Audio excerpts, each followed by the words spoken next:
Welcome to Around the Weird. Here's your host, the museum curator of the strange and unusual, Mr. Nothing. Thank you, Mysterious Voice, and welcome back to Around the Weird, a booktube channel where I talk about all the unusual and out of the ordinary literature that I've found in my travels.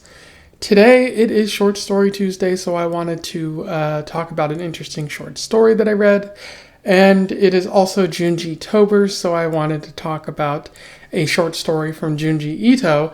So today's short story is all about a creepy neighbor.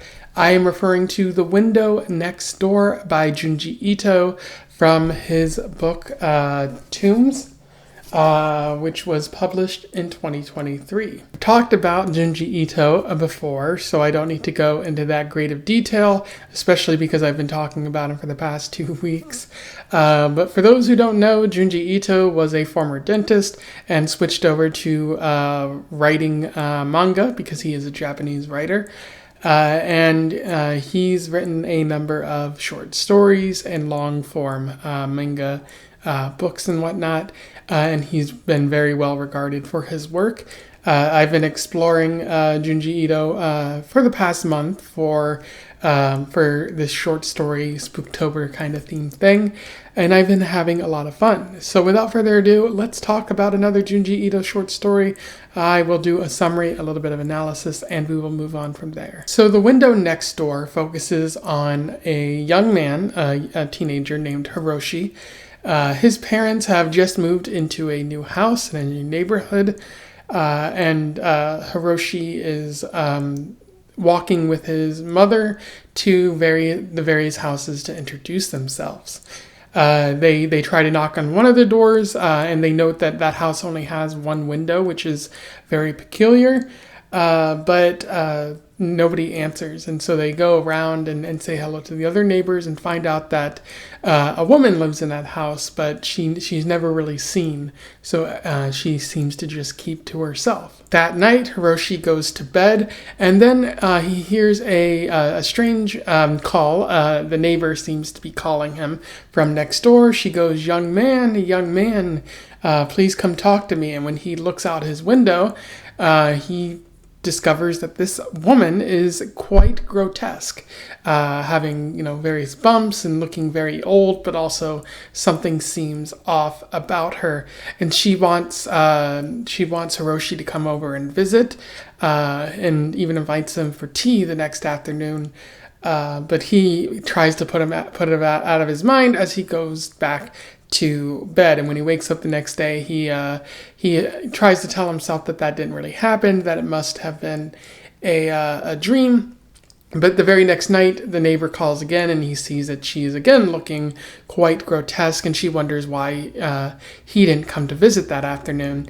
And she starts trying to get in. She tries to place like a laundry pole between their rooms, their windows, and she says she's going to crawl over, but he throws the pole to the ground and goes downstairs to tell his parents. But when they come up, they find that the light, or her light, seems to be off, and she isn't there. And so Hiroshi's kind of distraught, and his parents agree to switch rooms. They don't hear anything, and Hiroshi sort of forgets about the experience over time. But then they a short while later, they encourage him to trade rooms again, and the neighbor once again calls Hiroshi at this point, but Hiroshi refuses to acknowledge her, and she says that she's going to try to reach for his window, and as soon as she knocks on it to let her in, and her voice seems to be getting louder, indicating that she's getting closer, but he decides not to do anything about it. And the next morning, he looks outside and finds that the window has gotten closer, as it has sort of extended out from the house. And this is the proof that Hiroshi needs to tell his parents. And the story ends with him noting that him and his family are looking to sell the house again, and that's where the story ends there. In terms of analysis, this is quite a good horror short story. Junji Ito is it's kind of similar body horror because the neighbor looks grotesque, but the horror is more focused on a neighbor who has unknown motives, and it's someone who keeps like bothering you to try to get closer to you for what you don't really know, but you know it's probably not good. And then also the creepiness of the house, like the window can extend out. Does that mean that it's an extension of the neighbor's body, like an anglerfish of some sort, like it's trying to lure you in? It's not exactly clear there. But one of the themes that Ito is working with here is that of revulsion. Hiroshi is disgusted by the neighbor's appearance, which isn't a very kind thing to do, but I think this goes beyond the neighbor simply being ugly, and it's that the neighbor no longer looks like a human. There's something deeply off about them that would unsettle anybody if they could see this neighbor. But they're only calling out to Hiroshi at night, so nobody really knows what this neighbor looks like, and it's an appearance that's quite monsterly, as Hiroshi notes throughout the short story. And again, the neighbor calls out during the night. Like that's another kind of creepy thing. Like who does that? You're supposed to be sleeping at night, but here's this neighbor saying, "You come over here, let's talk." And again, like what does the neighbor want? Why can't she do this during the day? What is she trying to hide?